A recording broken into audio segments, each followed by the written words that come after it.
looking out at my commentary point, here we go, SM stock 160. The riders are now making their way out onto the track from the waiting zone. We will run through the starting grid very shortly, and topping the timing chart this morning with a 106.212 was Aaron Howe from Mike Smallbones in second place, Douglas Craven in third, Sebastian Baran in fourth.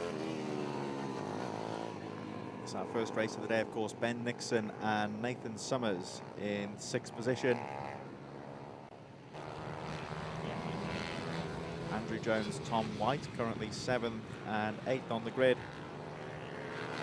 And these times, of course, 106s, 107s. The first riders out for qualifying a bit earlier on, so the track was a little bit more damp, I would say, than it is now. Andrew Jones and Tom White seventh and eighth. Mike Rose and Paul Ward rounding out the top 10.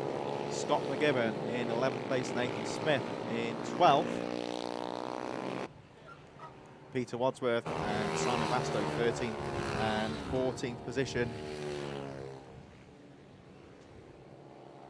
And as the rest of the riders make their way out onto the circuit now for the first race of the day, Nick Potts and KIERA Williamson are 15th and 16th position.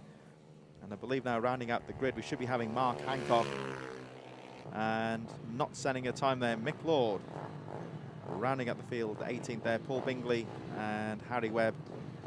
Also riders who did not set a time in qualifying, rounding up the 20 riders. Shout out for Jenny Slocum, wishing good luck to Preston Ward, in a bit. Now, back in the commentary point here with his lunch is Jacob. He's had the food run. Is it still cold out there? It's warming up, I'd say. So it's not too chilly. It's not quite Vegas temperatures yet. So who knows? We'll see how it goes. Now, of course, the thing with this sort of class here, of course, by its nature, it's stock racing. So this, of course, for riders who want to get involved in BMB, it's the way to go, really. There's Mr. BMB himself, and the looks of things, Alan Lord down there with the flag, getting ready to get them underway. And so this stock formula, though, it is good for riders who want to get involved. And once again, a good grid out there as well. Yeah, Alan doesn't normally take the flag. Is or isn't him, but just see as it drops. It's just race one. Work stop 60. There we go. It's first race has its door. So here we go. Looks like we're ready to go racing yet, but we've got the green flag. And moto number one, BMB stock 160 group, he gets underway. Oh, not a good start there though for the pole man. One rider left on the line, but looks like everyone has got away relatively cleanly there. Yeah, as they come round now for the first circuit, this left-handed hairpin. We've had a change from the lead. I can't quite tell you who that is at the minute, because we've not got the best angles on them. We will tell you as and when we figure it out. They're coming now down into sight. Picking up the number as they come round first. Try pull the sweeping right-hander. As they come up the hill. Good clean start then as the leaders make their way down Conrod Straight for the first time. Now, it could be one of, I think Mike Smallbones didn't get away too well there, but Douglas Craven and Ben Nixon up there at the front. Now, just pick up those riders when they come round. I think that was Ben Nixon there in second place by the looks of things, so that could well be Douglas Craven, who has got the early jump on the field. We'll pick this up, of course, on the lap charts as they come through. Yes, indeed, Douglas Craven from Ben Nixon, Mike Smallbones in third place, Sebastian Baran in third. Andrew Jones dropping down the field a bit there from Nathan Summers, who breaks into the top five. But the battle now on for second between Ben Nixon, Mike Smallbones and Sebastian Baran in there as well. It's a great start from Mr. Craven. He started back in sixth place. 5 positions just off that start. Excellent job from him. Well, I think it was Elliot Lodge starting at the front, but somebody didn't get away well at all. Sometimes you do see these bikes struggle to get away at the start. Here we see your lap charts will be up there as well to give you an idea of the field so far. Nick Potts appears to be out of the race so far, but Douglas Craven, 1.2 seconds on the first lap. He's looking to get out there nice and early and pull away at the front. Yes, it'll be interesting to see if he got the pace to do so, given that he qualified 6th. But the riders behind him look to be more concerned with battling each other rather than chasing down the leads. We might see them put their heads together and decide to go after this Craven sooner rather than later. We have 8 laps remaining in this 10-lap race. So Douglas Craven trying to pull away now. The battle now really on for second place. So with Ben Nixon after that good start. That's the rider in the black and white leathers there in second place. Mike Smallbones right on his tail now as they make their way down towards through the corner, but Craven looking good at the front. But we've got Ben Nixon, Mike Smallbones, Sebastian Baron all in there. There's the 56 of Simon Basco, which is on the edge of the top 10 here with Scott McGibbon, Peter Wadsworth in there as well. And these riders making their way down into Luna Corner. The leaders already down Conrod straight from Craven. And Nixon in second place. The gap going up to just under 2 seconds. So Craven setting early pace so far as the 26 of Mark Hancock there towards the back of the field. Sorry to interrupt you, Chris. Change of position for third place. Sebastian Baron's got a better run up the hill than Mike Smallbones, I believe. Yeah, those two have switched between third and fourth. Good spot there. Then it looks like yeah, he's already gone through to second place now as well. So there we see, of course, that big long straight. It's difficult on these pit bikes, of course, to get a good run up this hill sometimes, to get a good turn of pace. But as you see, Sebastian Baron there working well and picking up 2 places on that final half of the lap. Yes, we've picked up their battle again now. That, I believe, is That's Baron in front, number 89. Then we have the 169 of Ben Nixon, and Smallbones still following them now down in 4th place. Let's see if we can nail the exit of this again and get a good run up the hill. Nixon having a peek down the inside there. Whether I think he's set himself short there though, because that will allow Mike Smallbones to have a run up Conrod straight down the inside. Oh, they're looking for the apex here, and I think Smallbones might have got him there. Yes, I believe that's Smallbones in the bluer suit. But yeah, Baron gets a good run out of that corner, doesn't he? He seems to open up a few bike lengths there. Nixon potentially coming back. We've seen a few people dive up the inside there. Last time out at Three Sisters. Well, Ben Nixon had a bit of trouble there coming out of Luna Corner. Tried to go down the inside of Sebastian Baron, but lost the corner there, and that allowed, of course, Smallbones watching. He nipped on there through, and did Sebastian Baron as well. But it's still pretty close, and now Baron in second place, coming under a lot of pressure from the 3rd, 4th, 5th and 6th place riders, all very closely fought at this stage. It's a great little train this. Doug Craven still leads. He's about 4 seconds in the lead now. He looks to have this one under control, but second place is still hotly contested. Smallbones now across his challenger to Sebastian Baron. Let's see if we can get a good drive. I'd call it drive if we're talking about traction. Out of this straight, Sebastian Baron has been strong there, but Smallbones doesn't look too slow there. The man to look out for here actually is the 6th place rider, number 36 Ben Salter. Had a good run up Conrod straight there, and we'll see if he can get into the top 5.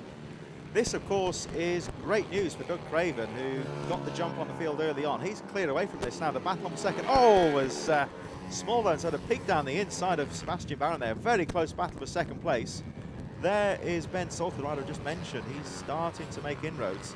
We just saw Craven go through there. This, of course, fantastic news for Craven, because these guys are all trading paint and holding each other up somewhat now, and he's cleared away now. It's gone up to 4 seconds, and he's got the luxury now of being able to ride his own race at the front.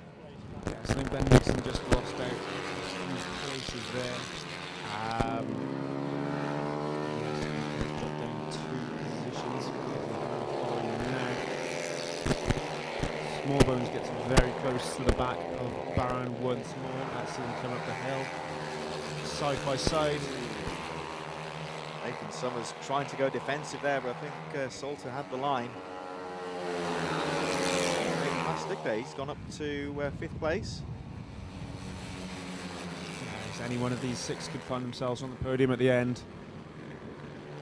So 6, I say 6, there's 7 of them. I think poor Doug Craven here, he's having a fantastic race so far, but he's not the centre of attention so far, because this great battle for second place is still on. Now it's Baron back to second place. Here you see 2nd, 3rd, 4th, 5th, 6th, 7th and 8th position. You could almost throw a blanket over these guys. They are that close, and could be a real lottery into the last 4 laps of the race. Yes, we're, excuse me, quite big on lap action here at British Mini Bikes. A lot of the time we'll see riders pacing themselves, biding their time, and then that last lap they come back and go through. It's almost like cycling in some sense. It's almost, unless you're really good at defending your lines, it can be tricky to be out there up the front early on, because the last lap's where it gets interesting. And there we see again Ben Salter. He's gone up 2 places again. He's having a look down the inside there at Mike Smallbones. I don't think he made the pass stick. Craven, of course, clearing away. There's the battle of the third. Oh, as Salter has a look down the inside of Smallbones, but third position, number 17, Mike Smallbones, has got the line covered, has a look down the inside of Sebastian Baran with 3 laps to go. He's doing a tremendous job here of holding on to that second place, because he's under a lot of pressure at the moment. I think that's Gav Tappenden trying to take a look around the outside as well. Good clean race so far as the 26 of Mark Hancock goes through past our point a bit further down the field. Looking on the edge of the top 10, Tom White, Peter Wadsworth, Scott McGivern just going through, Mike Rose and Nathan Swift. KIERA Williamson a bit further down, and Nick Potts, Simon Bastow. It looks like he's out of the race, a couple of laps down. And we see the number 26 there in the midfield. I think that may actually be 262, Peter Wadsworth battling away on the edge of the top 10. Action throughout the field here, actually. Mike Rose and Nathan Smith also involved in that one. Good battling throughout the pack in these races. No change so far. Now, battle for second place. Heading up towards the 2-lap marker, just going past the line now is Doug Craven as a new man in second place. The one you mentioned, of course, Gavin Tappenden, has nipped through into second place in that battle. Yeah, it's an excellent rise up the ranks from Mr. Tappenden. He's done that before this year. The 154, 9th position of Tom White, Peter Wadsworth, Mike Rose, Nathan Smith, Scott McGivern. They're battling well on the edge of the top 10. So here's Tappenden. Here we have it. That is Tappenden leading this little battle. He's in second place. He's not dropping Sebastian Baran, and as we know, Baran can get a good bit of power down off the back of this sweeping right-hander. Although Tappenden looks to have it nailed there. He's flying, Tappenden. You see just on the right of your screen there, that was the race leader, Doug Craven. The gap going down to 3.8 seconds. Now, Tappenden may have been held up a bit too much earlier in the race. He's actually set the fastest lap, 104.1 last time round. By a whole second, Chris. Yeah, he's on a late charge here. So there goes Craven on towards the final lap. There's second place Tappenden, leaving Sebastian Baran behind in third. The gap has gone down to 2.3 seconds, and this guy, number 13 on the bike, Tappenden, is on a late charge here, so Craven is going to be careful. Would you look at that time? It's almost as if Craven heard he was coming and set a fast lap himself for 1 minute 4.8. But Tappenden went unbelievably quick at 1 minute 3.3, a whole second and a half quicker than who we thought was the quickest man out there, Doug Craven. Last lap, unfortunately, but 1 or 2 more and we'd be seeing a chance for the lead. Yeah, well, I think it would take a mistake now for Craven, for Tappenden to get in there and take the victory. The battle of third seems to have settled down somewhat there. I think that was on the edge of the corner, the lunar corner, Mike Rose, Nathan Smith. There's the machine of Doug Craven then coming under some late pressure from Tappenden. Fastest lap of the race, 2 laps in succession, but I think he's left it a bit too late as the leaders come up to the final corner.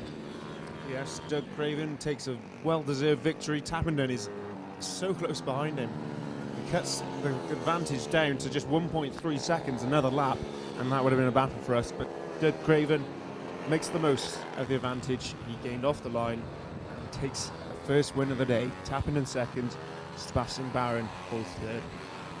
The rest of the top 10 making their way through. Ben Salter fourth, Mike Smallbones, Nathan Summers, Andrew Jones and Ben Nixon in that great battle on the edge of the top 3 at the start of that race, with Peter Wadsworth and Mike Rose making their way on the edge of the top 10. So a great win there for the 74 of Doug Craven, who got the jump early on. Just going to interrupt you, Chris.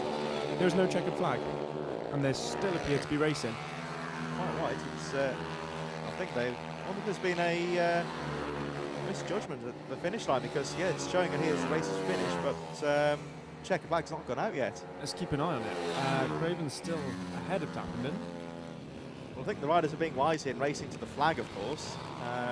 Yeah, we should be getting the flag very shortly, I believe. Yep, there it is. There we go. Craven does win. It was very, very close. As I said last lap, one more lap and it would be very close. One more lap and it was very close. So we've now seen the checkered flag. Thank you to our Spanish friends for misleading us. Yeah, that was a good shout there, because it's... oh, there we go. He's Craven enjoyed that battle there with Tappenden at the end. And suffice to say, of course, I think if Tappenden had managed to get through the field a bit better on those first couple of laps, he could have been up there on the final. Yes. No idea how close exactly it was. Right, like a couple of tenths a second. Hopefully, our timing issues will be rectified for the next race. Let's hope so. So, there, whether it was a timing issue or whether the on the finish line possibly, for whatever reason it was there, the race going on a little bit longer than we anticipated, but still the result remains the same with Doug Craven, your race winner.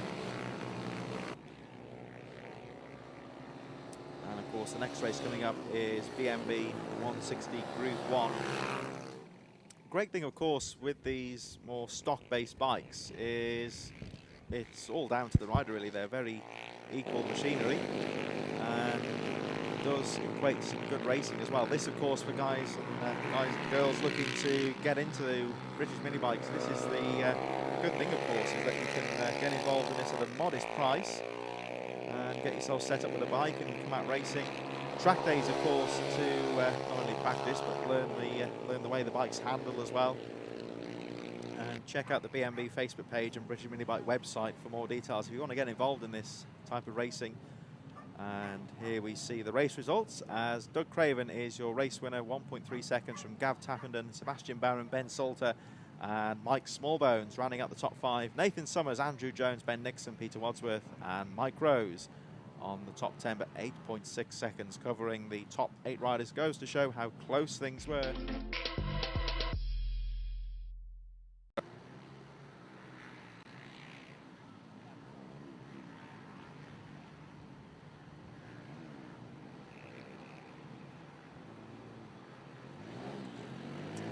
So here we go. If you're watching us on Facebook, welcome back for the second block of racing for British Mini Bikes penultimate round here at Three Sisters on the outskirts of Wigan in Lancashire. We join the pit bike stock 160 Group B, where Sebastian Baron is on pole from Ben Nixon, Nathan Summers in third, Andrew Jones in fourth, Tom White, Mike Rose fifth and 6th position, with Paul Ward and Scott McGivern 7th and 8th. Rounding out the top 10 in this stock 160 race, we have Nathan Smith and Peter Wadsworth as the leading group of riders make their way onto the grid. There may be a couple of moments before things get underway, because there was one rider in trouble in the waiting zone who's making his way down Conrod Straight at the moment.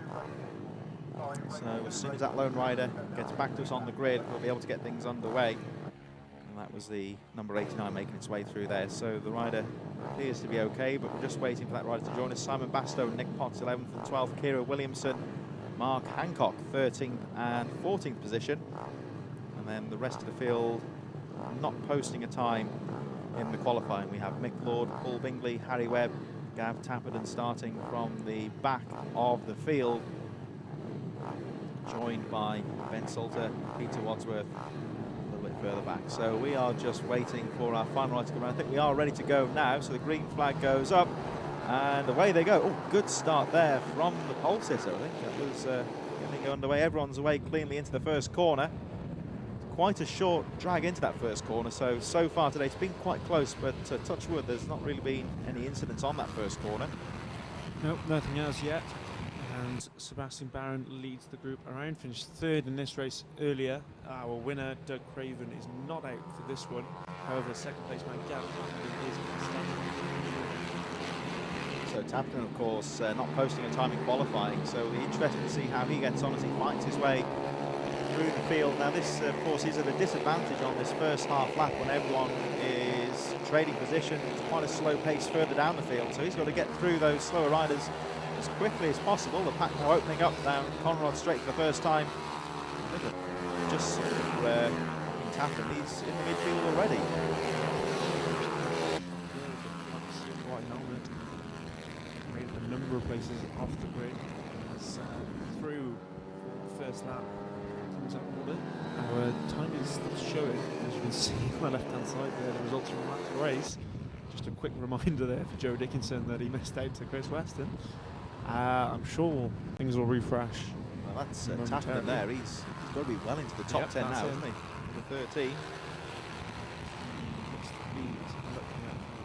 Seventh or eighth? Yeah, about 7th or 8th, I think you're right there. Good start for him, considering, of course, he didn't post a time in qualifying, starting from the back of the field. Here he is in shot now. Ran very well in the first moto earlier on today as they make their way around Luton. The leading pack coming through towards Conrod Straight for the second time.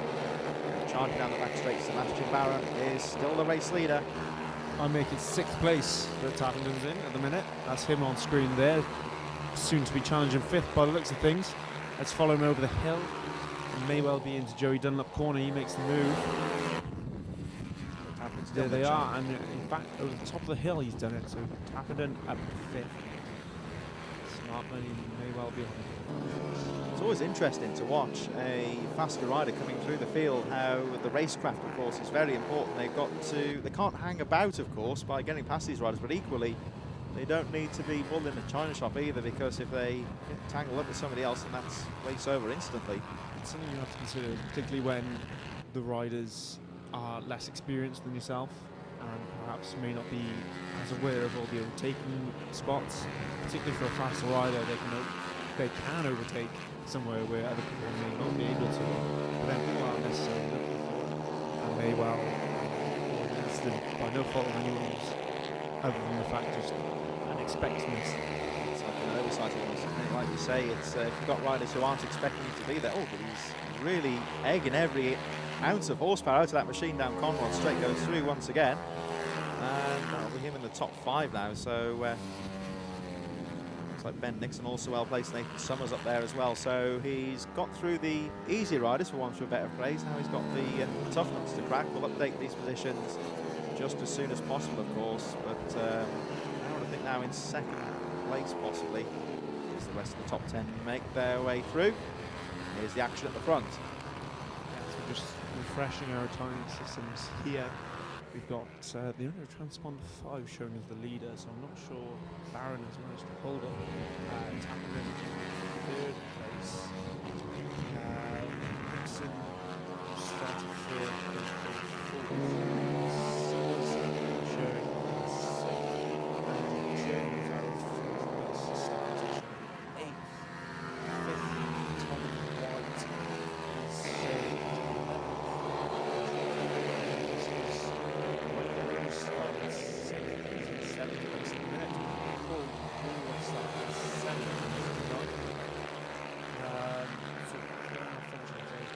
BARAN held the lead. Still 3 coming through the start-finish line now. There is someone ahead of BARAN and Tappenden.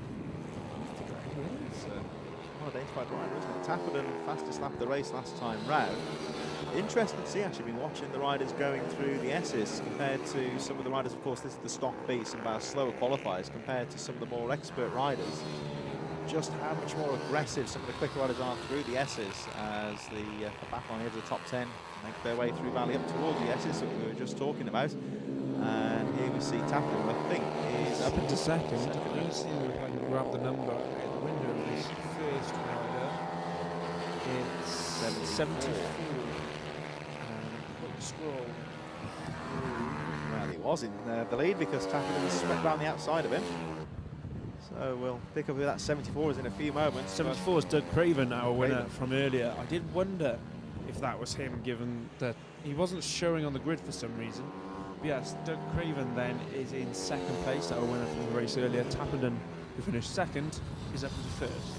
BARAN in 3rd. He had a good start, BARAN, but obviously Craven getting through nice and early. That's the unidentified rider on your timing screens in 2nd position. But this is our leader, who has swept through from pretty much the back of the field. So a great ride for him so far. Yes, really good stuff from Tappenden. We've seen him in a number of positions across the course of the year, but yeah, on the grass momentarily. He didn't lose much time, fortunately for him, but Craven will have seen that, of course, and he'll be looking to just give a bit of encouragement that the race isn't over yet. Down the back straight he goes as Craven hangs onto the back wheel of Tappenden. And I I'll see if I can pick out our 5th placed rider now as he comes through on the blue bike. It's the number 17. Who, a quick reference, is Smallbones, I think. not there. Yes, it is Mike Smallbones, who finished 5th earlier. So 5th place earlier, 5th place currently for Mike Smallbones. So Doug Craven in 2nd place, number 74, is not giving this one up though. He's just, at the moment, he's just trying to suss out Tappenden, looking at the lines, trying to find an opening somewhere. Tappenden knows he's there. We just saw him glancing across where he took the corner as they go through the S's, and this is shaping up to be quite a good little battle here because Craven, at the moment, just shadowing there. We see Tappenden a bit neater that time as they head towards Luna. That's where he lost the time last time round. But he cannot shake off Craven in 2nd position. Sebastian BARAN not too far behind in 3rd. So if these two riders get tangled up or start fighting too much, then BARAN could still be in there. Yes, disappointing that we're expected to win the final lap. This, as you said, is shaping up quite nicely. Tappenden currently leads, but only just from Doug Craven. Sebastian BARAN down in 3rd place, about a 2nd back. There's the gap you can see on front of you there. 3/10 in it. There's your last lap board. That was Mr. BMB himself, Alan Lord, wasn't it, with the 1 lap board, I think. Like him, but here we go then into the S's for the final time. They're going through Valley now. This is one of the more technical parts of this very quick Three Sisters circuit. And well, it looks like Tappenden has done just about enough to pull away. So at the moment, Craven not really within striking distance, but certainly Tappenden, at the moment, he's got to keep it together now and avoid any kind of a mistake on these corners because it's still about half a second in that between 1st and 2nd, close enough for anything to happen on this final lap. It's been an excellent ride from Tappenden. On the bracket group, as you said, Chris. Just seems a bit neater going through towards Coward Summit there as well, which I think is where he's finding his time. Here he comes around the final corner, and Tappenden will take the checkered flag. Craven in 2nd place with Sebastian BARAN coming around the final corner now through Joey Dunlop, and will take 3rd position. Yes, Ben Nixon, I believe, will come home in 4th position. There he is there, the 89 bike. Mike Smallbones just, no, doesn't quite manage to fend off Ben Salter, Nick's 5th place. Smallbones finishes 6th. Mike Rose and Andrew Jones, Nathan Summers and Andrew Jones 7th, 8th and 9th, with Paul Ward rounding out the top 10. Great race to start our 2nd round of races. That's our Stock 160 Group B. Coming up now, we have our Stock 160 Group A. Have a quick look at some of the action from that one. Gav Tappenden there confirmed as your winner.